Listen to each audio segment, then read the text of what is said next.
नमस्कार साथियों, एक बार फिर से आपका तहे दिल से हार्दिक स्वागत करता हूं आपके अपने चैनल अपने परिवार स्टडी मटेरियल फॉर एग्जाम में। तो साथियों, मैंने एक वीडियो मुख्यमंत्री अनुपूर्ति कोचिंग योजना के बारे में पहले बना दिया था, फिर भी मैं एक वीडियो और लेकर आया हूं। उसका रीज़न ये है कि उस वीडियो में मैंने ऑल डिटेल बताई थी, लेकिन आपके कई साथियों के क्वेश्चन आ रहे हैं कि उसमें किस प्रकार से आवेदन करें, कि ऐसे कुछ नए क्वेश्चन आपके दिमाग के बन रहे हैं। उन क्वेश्चनों का मैं आज सॉल्यूशन करूंगा, विश्लेषण करूंगा उन पे। उससे पहले मैं आपको इस योजना के बारे में थोड़ी और डिटेल जानकारी बता देता हूं।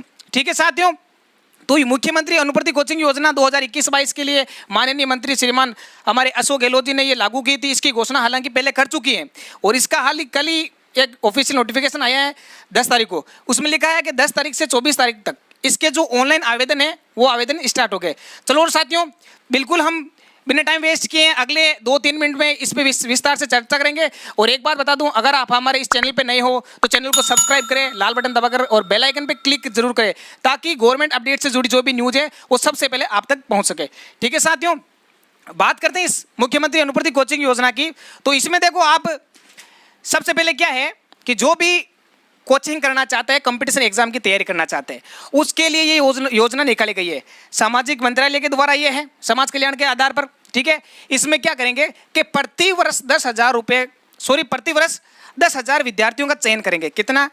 10,000 विद्यार्थियों का चयन करेंगे और उनको एक वर्ष के लिए सुन लेना आप, पॉइंट का पॉइंट, एक वर्ष के लिए उनको कंपटीशन एग्जाम की प्रिपरेशन करवाएंगे, तैयारी करेंगे किसी भी कोचिंग संस्थान में। अब वो प्रोसेस क्या है, हम अगले 1-2 मिनट में पूरी विस्तार से चर्चा करेंगे।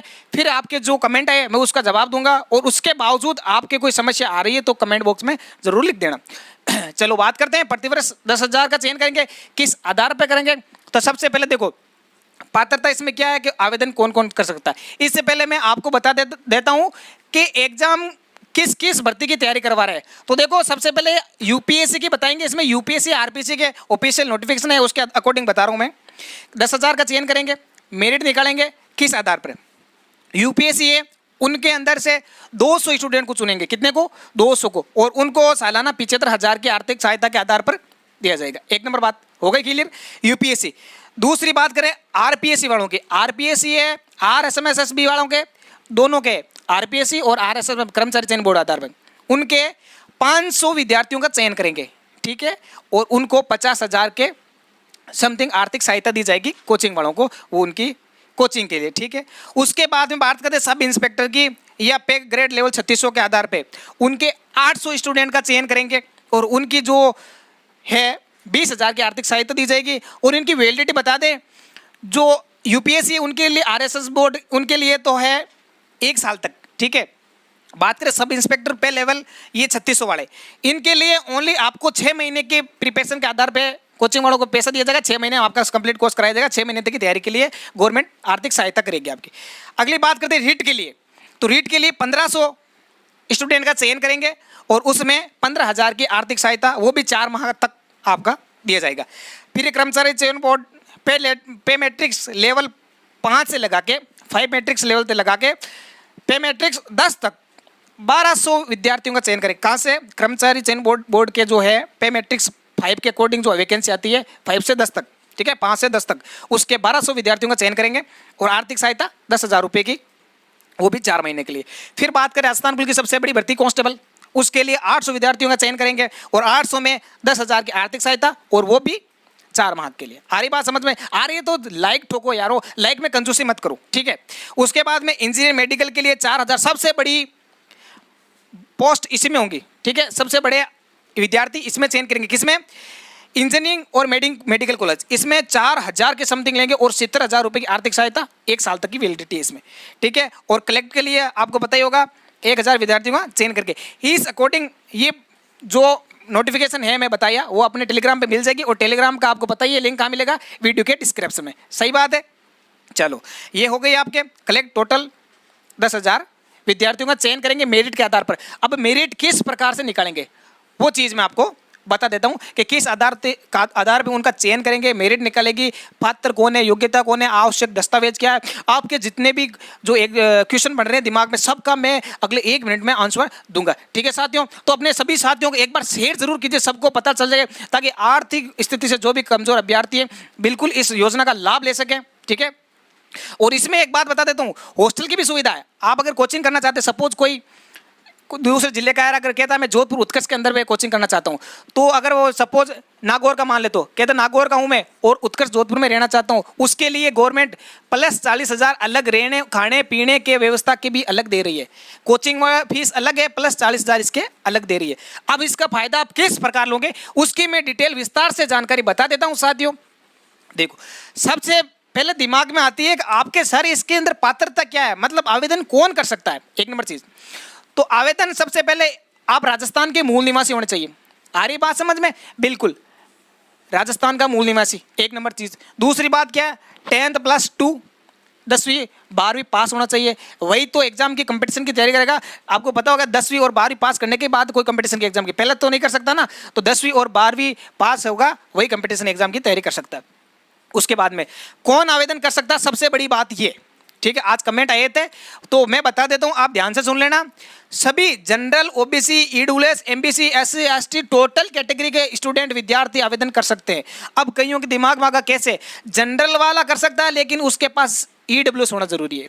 ओबीसी वाला कर सकता है लेकिन ओबीसी का कास्ट सर्टिफिकेट है ना, वो होना चाहिए, जाति प्रमाण पत्र, ठीक है। एमबीसी वाला कर सकता है, एससी वाला कर सकता है, एसटी वाले कर सकते हैं। ये अभ्यर्थी इसमें ऑनलाइन आवेदन कर सकते हैं। अब एक एपीएल और बीपीएल वाली समस्या आ रही थी, ठीक है। तो मैं बता दूं आपको कि इसके आधार पे पहली एक ऑफिशियल नोटिफिकेशन निकाला था 2-3 महीने पहले, तो उसमें यह बताया गया था कि इस योजना का जो लाभ है वो जो अपने कॉलेज के अंदर छात्रवृत्ति मिलती है उसके अकॉर्डिंग मिलेगा। तो छात्रवृत्ति की बात करें तो छात्रवृत्ति ओनली बीपीएल वालों को, एससी एसटी वालों को ही मिलती है, ठीक है ना। ओबीसी वालों को छात्रवृत्ति कम मिलती है, कई कॉलेजों में मिलती भी नहीं है, कई अलग अलग यूनिवर्सिटियों के अलग अलग आधार पे उस अकॉर्डिंग मान रखा था इसमें कि ओनली ये बीपीएल वाले होंगे। लेकिन अब आपका डाउट मैं क्लियर कर देता हूं कि कोई एपीएल और कोई बीपीएल किसी का भी नहीं, सभी का होगा इसमें आवेदन, ठीक है। EWS, OBC, MBC, ST, ST, SC वाले सब इसमें ऑनलाइन आवेदन कर सकते हैं। बस आप तो ऑनलाइन आवेदन करने जरूरी। और मतलब आवेदन कैसे करें, एसएसओ के माध्यम से कर ले, ई-मित्र से आपको संपूर्ण डिटेल मिल जाएगी। उसके बाद में आय की बात करें कि आय तो आय 8 लाख से कम है, जिनके पेरेंट्स की वार्षिक आय 8 लाख से कम है वही आवेदन कर सकेंगे। दूसरी चीज, सरकारी नौकरी में नहीं होना चाहिए, ठीक है। कई सोच रहे होंगे कि मैं ऑलरेडी कांस्टेबल में, राजस्थान पुलिस कांस्टेबल में लगा हूं और सर मैं एसआई की तैयारी करना चाहता हूं, क्या मैं इस योजना के आवेदन कर सकता हूं? बिल्कुल नहीं कर सकते। आप गवर्नमेंट नौकरी में मतलब हो, ठीक है, आप कार्यरत हो यहाँ पर गवर्नमेंट नौकरी में, तो इस योजना का आप लाभ नहीं ले सकते, ठीक है। आ गई बात समझ में? मूल निवास होना चाहिए, 10वीं 12वीं पास, ईडब्ल्यूएस, ओबीसी कोई भी आवेदन कर सकता है, कोई एपीएल बीपीएल का नहीं है। एपीएल वाला भी कर सकता है, बीपीएल वाला भी कर सकता है, कोई समस्या नहीं है। आय 8 लाख से कम होनी चाहिए, सरकारी नौकरी में नहीं रहना चाहिए, ये तो इसमें आवेदन कर सकते हैं, एक नंबर चीज। दूसरी हम बात करते हैं सर आवेदन तो कर सकते हैं, हम कैसे करें? आवेदन करना आपको एसएसओ ई-मित्र पे जाना है, ई-मित्र वाला कर देगा, उनको पता है कि छात्रवृत्ति का फॉर्म कैसे भरता है, वैसे का वैसा पूरा प्रोसेस है। एसएसओ आईडी के माध्यम से इसमें ऑनलाइन आवेदन होंगे। और अगर वहां से नहीं होते तो एसएमएस जेई ये अपनी साइट है इसकी www. मैं आपके वीडियो में डिस्क्रिप्शन में इसकी ऑफिशियल साइट दे दूंगा, ठीक है। वहां पे आप जाके ऑनलाइन आवेदन भी कर सकते हैं, ठीक है। ऑनलाइन आवेदन करेंगे लेकिन आवश्यक दस्तावेज क्या होंगे बता देता हूं। एक नंबर चीज, आधार कार्ड कंपलसरी, आधार कार्ड, 2 पासपोर्ट साइज फोटो, आपके सिग्नेचर, ये तो आपको सबको पता है कंपलसरी होते हैं। उसके अकॉर्डिंग मूल निवास होना चाहिए आपका, जाति प्रमाण पत्र होना चाहिए आपका, आय प्रमाण पत्र होना चाहिए। अब देखो एक चीज गौर से सुन लेना, मूल निवास, जाति प्रमाण पत्र, आय प्रमाण पत्र, इसके बगैर आपका फॉर्म बिल्कुल अप्लाई नहीं होगा। सुन लिया, ये तो बनवा ही लेना, फिक्स है। मूल, जाति, आय ये तो कंपलसरी चाहिए उसमें, ठीक है। अगर नहीं भी बनवाया है तो अभी तारीख 10 से स्टार्ट हुए 24 तारीख तक भरे जाएंगे, अभी टाइम है आपके पास। ई-मित्र पे जाओ, जल्दी से मूल निवास, जाति, आय जल्दी से बना लो। उसमें 2 या 3 दिन का टाइम लगता है और ज़्यादा टाइम लगने वाला है नहीं, तीनों में 2-3 दिन में टाइम लग जाता है, कहीं कहीं में तो 1 दिन में बना देते हैं, ठीक है। तो जल्दी से बना लो।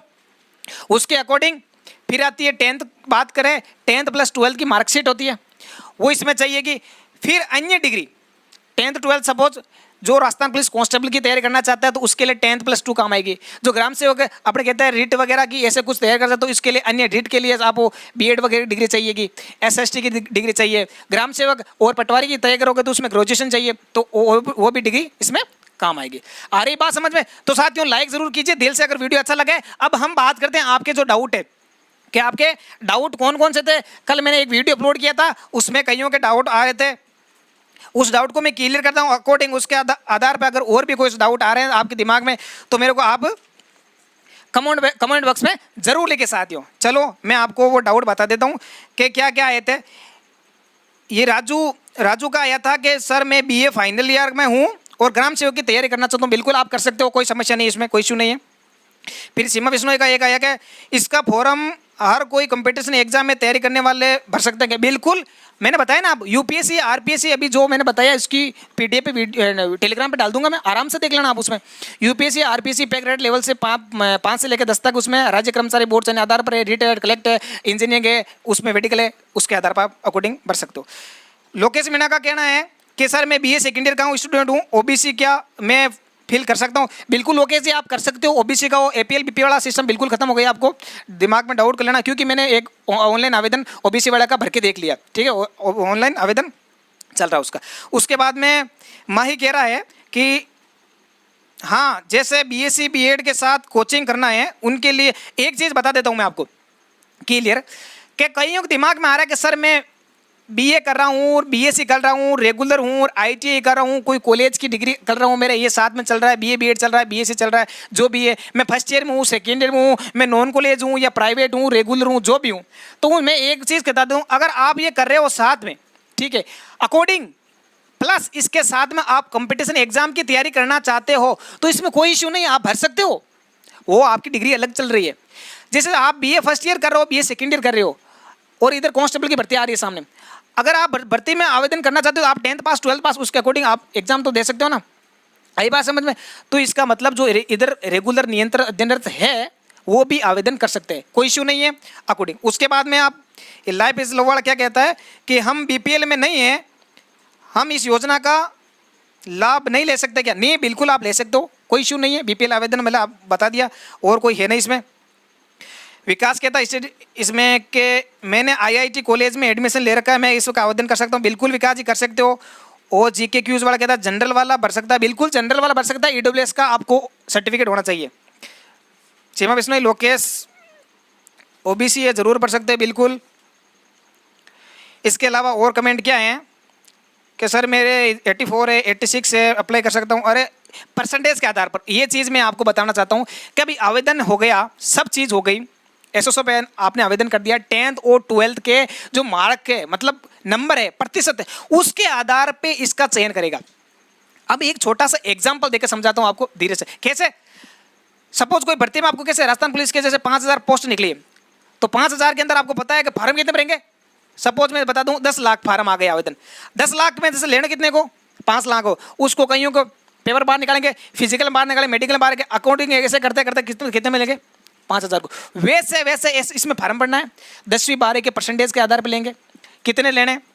राजस्थान पुलिस के मैंने बताया थे 800 अभ्यर्थी लेंगे। अब 800 में भी अलग है, ईडब्ल्यूएस के कितने लेंगे, ओबीसी के कितने लेंगे, एससी के कितने लेंगे, एसटी के कितने लेंगे, उसके अकॉर्डिंग है। जैसे सपोज 800 है, 800 में तो मान लेता हूँ कि मैं 150 सीटें ईडब्ल्यूएस के, तो ईडब्ल्यूएस के 150 विद्यार्थियों का चयन करेंगे, उसके अकॉर्डिंग निकालेंगे सबसे ज़्यादा परसेंटेज किसके, सबसे ज़्यादा उसको मेरिट में आना पड़ेगा। जिसका मेरिट में नाम आएगा वही इन आवेदन कर सकता है। दूसरी चीज़ कि किस कोचिंग में हम संस्थान में आवेदन कर सकते हैं, तो आप जब फार्म भरोगे ना तो अपना ब्लॉक चॉइस करोगे, फिर आप किसकी तैयारी करोगे वो चूज करना पड़ेगा, ठीक है। वो चूज कर लिया, उसके बाद में वो चूज कर लिया, उसके चूज करने के बाद में इधर आपसे कोचिंग मांगेगा कि आप किस कोचिंग में तैयारी करना चाहते हो, तो वहां पर आपको कोचिंग का नाम लिखना है कि सपोज मैं उत्कर्ष क्लासेस जोधपुर में तैयारी करना चाहता हूँ। अगर उत्कर्ष क्लासेस जोधपुर का नाम नहीं आ रहा है तो इसका मतलब उत्कर्ष का यहाँ पर रजिस्ट्रेशन नहीं हो रखा है, उत्कर्ष इस योजना में जुड़ी हुई नहीं, तो आपको सर से बात कर लेना कि सर आपकी कोचिंग यहाँ से नहीं जुड़ी है, आप रजिस्ट्रेशन करो, जोड़ो, और मैं आपकी कोचिंग में एडमिशन लेना चाहता हूँ इसलिए आप करो, तो वो सर से आप बात करके कन्विंस कर लेना इस आधार पर थे। और आपके कुछ डाउट अगर है तो वीडियो के कमेंट बॉक्स में जरूर लिख दें साथियों, मैं आपको बता दूंगा पूरी जानकारी। और इसके अलावा और क्या क्या समस्या आ रही थी, ये कह रहा सर मैं योजना डीबीटी, अब डीबीटी वाला देखो, मैं एक डीबीटी योजना और एक वो छात्रवृत्ति, मेरे हिसाब से ये योजना डीबीटी वाली है ना, तो इसके अकॉर्डिंग आप भर सकते हो, सही है। अगर डबल योजना होगी आप चेक कर लेना, मैंने इस तरह डिटेल से डीबीटी वाली योजना नहीं देखा है, क्योंकि गवर्नमेंट का रूल है कि आप 2 योजना मिल रही है तो आप उसमें से एक का ही लाभ ले सकते हो, ठीक है, दो योजना में से एक का लाभ ले सकते हो। तो आपकी डीबीटी वाली चल रही है, ये चल रही है, तो मेरे हिसाब से भर सकते हो। अगर नहीं भर सकते हो तो आप एक बार भर लेना, अगर कंप्यूटर एक्सपर्ट कर ले तो सबसे अच्छी बात है, नहीं करे तो फिर आप नहीं भर सकते, यही सॉल्यूशन है उसका, और तो कुछ है नहीं। ठीक है, इसके अकॉर्डिंग और कुछ AWS वाला भर सकता है। और सबके मैंने कमेंट इसमें वीडियो में पूरे क्वेश्चन कर दिए। ठीक है साथियों, ओके साथियों, तो धन्यवाद साथियों। दिल से लाइक कीजिए, वीडियो अच्छा लगा तो सभी साथियों को भेजिए और ज्यादा से ज्यादा शेयर कीजिए, ताकि आर्थिक रूप से कमजोर असहाय विद्यार्थी इस योजना का लाभ ले सकें और पढ़ सकें और मजबूत तैयारी कर सकते हैं। और सब लास्ट में सांप्रदायिक सद्भावना को ध्यान में रखते हो सभी को नमस्कार, जय हिंद, जय भारत। मिलेंगे आपको अगले वीडियो में।